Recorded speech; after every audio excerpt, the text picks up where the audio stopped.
हरे कृष्ण। कभी कभी ये प्रश्न किया जाता है कि हमारा भाग्य तय कब होता है? क्या जन्म के पहले से ही हमारा भाग्य निश्चित है कि हम फलाना फलाना जगह पे जन्म लेंगे, ये करेंगे, ऐसा ऐसा होगा और फिर इस स्थान पे इस समय पे हमारी मृत्यु होगी? या फिर हम अपने कर्मों से अपना भाग्य निर्माण करते हैं? बहुत ही महत्वपूर्ण प्रश्न है। भगवान इस प्रश्न का उत्तर गीता के 18वें अध्याय में देते हैं। अधिष्ठानाम तथा कर्ता कर्णम चा पृथक विदम द्विदश्चा पृथक चेष्टा देवम चेवात्र पंचमम।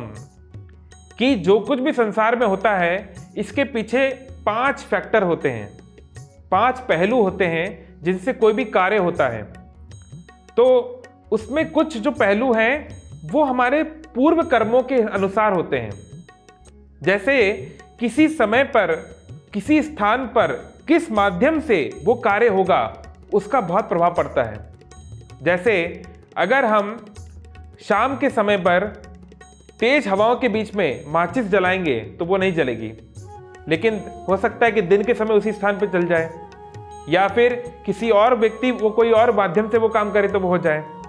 तो कहने का तात्पर्य छोटे सी चीज से लेकर बड़े से बड़ी चीज इन अलग अलग पहलुओं पर डिपेंडेंट करती हैं।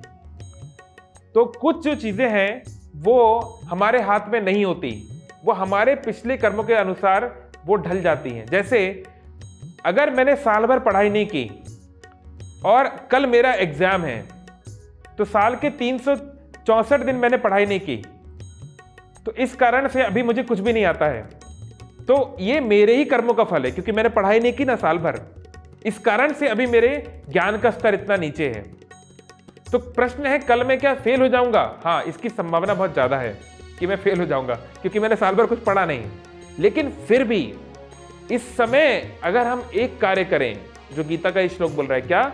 विविध चेष्टा, अलग अलग प्रकार से भरसक प्रयास करना, उसको चेष्टा बोलते हैं, एंडेवर इंग्लिश में।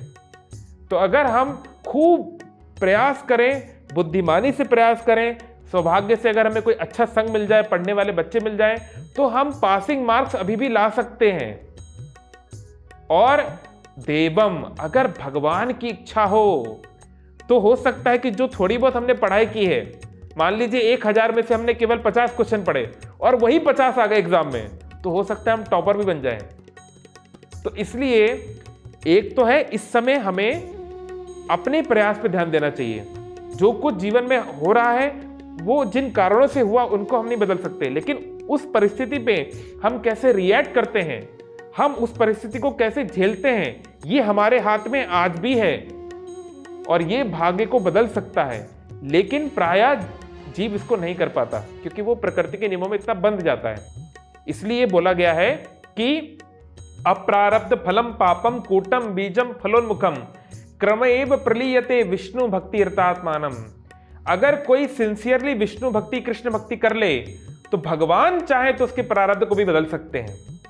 जैसे हम देखते हैं महाभारत में परीक्षित, भगवान के प्रिय अर्जुन के जो पुत्र थे, उनके पुत्र अभिमन्यु के जो भी पुत्र हैं परीक्षित, जब वो अपने गर्भ में थे, माँ उत्तरा के गर्भ में थे, तो उस समय अश्वत्थामा ने उसके ऊपर ब्रह्मास्त्र फेंक दिया।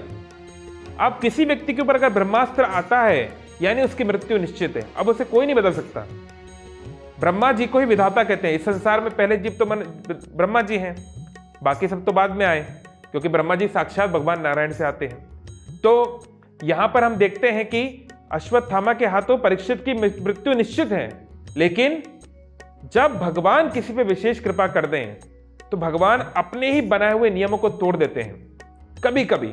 और यहां पर यह ऐसा हुआ, भगवान ने ब्रह्मास्त्र के द्वारा जो परीक्षित की मृत्यु हो चुकी थी, प्रकृति के नियमों के अनुसार उसकी मृत्यु हो चुकी है, लेकिन भगवान ने उसको बदल दिया।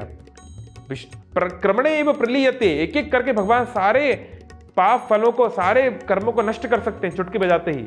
भगवान संकल्प मात्र से भी, सोचने से ही ऐसा कर सकते हैं। ये भगवान विष्णु की, भगवान कृष्ण की, ये इसलिए उन्हें मुकुंद कहते हैं, इसलिए उनकी महान कृपा है, महान उनकी ये शक्ति है। इसलिए हमें क्या करना चाहिए? 2 काम करने चाहिए। इस समय आज से मैं जानबूझ के कोई पाप कार्य नहीं करूंगा, मैं धर्मपरायण, भगवत परायण जीवन जीने का प्रयास करूंगा। गलतियां होंगी लेकिन जानबूझ के नहीं करूंगा।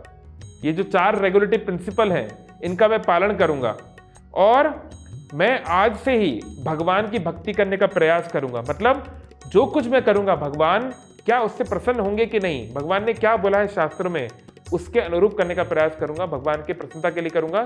तो हमारा भाग्य बहुत जल्दी उदय हो सकता है और जो भाग्य डूबा हुआ है वो एकदम परिवर्तित हो सकता है।